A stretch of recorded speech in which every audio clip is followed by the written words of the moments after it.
Turkey's foreign minister has said a United Nations plan to restart Ukrainian grain exports along a sea corridor was reasonable during talks with his Russian counterpart in Ankara.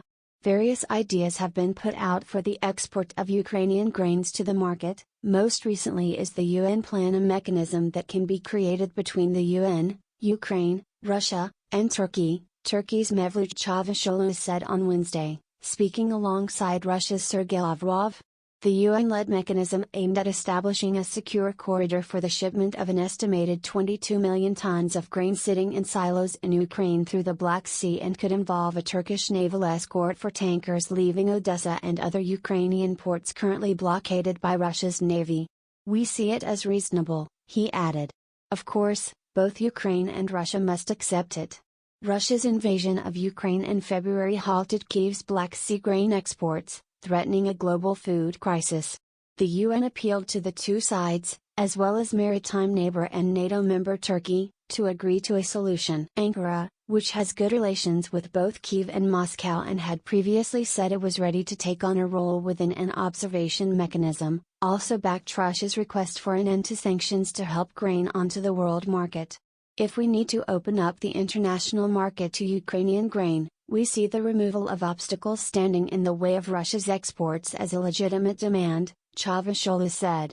Al Jazeera's Rizal Sardar, reporting from Ankara, said there was no conclusive result to the meeting.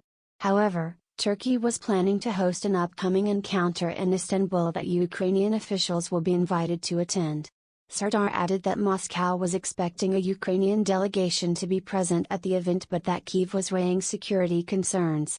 Russia, favorable to a deal, blames Ukraine. Speaking at a press conference alongside Çavuşoğlu on Wednesday, Russia's Lavrov appeared favorable to a deal on grain exports but said Ukraine needed to let merchant vessels leave its ports safely in order to reach an agreement on the commodities corridor. He added that the onus of demining ports prior to resuming grain shipments fell on Kyiv and blamed Ukrainian President Volodymyr Zelensky for categorically refusing to resolve the problem.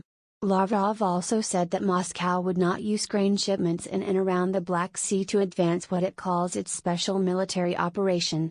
"These are guarantees from the President of Russia," he said. Ukraine said on Wednesday it would not demine waters around the Black Sea port of Odessa to allow for grain to be exported, citing the threat of Russian attacks on the city.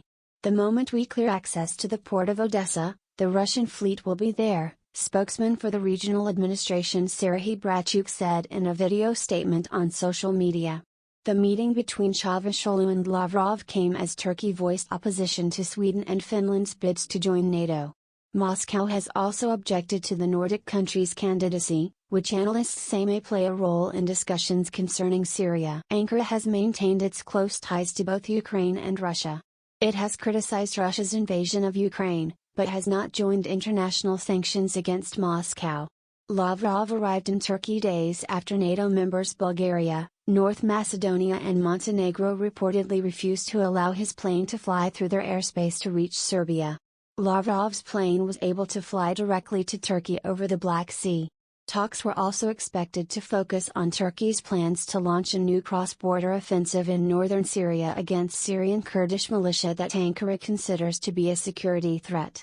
Turkey needs Moscow's approval to continue its presence in northern Syria, despite the two supporting opposite sides in Syria's civil war.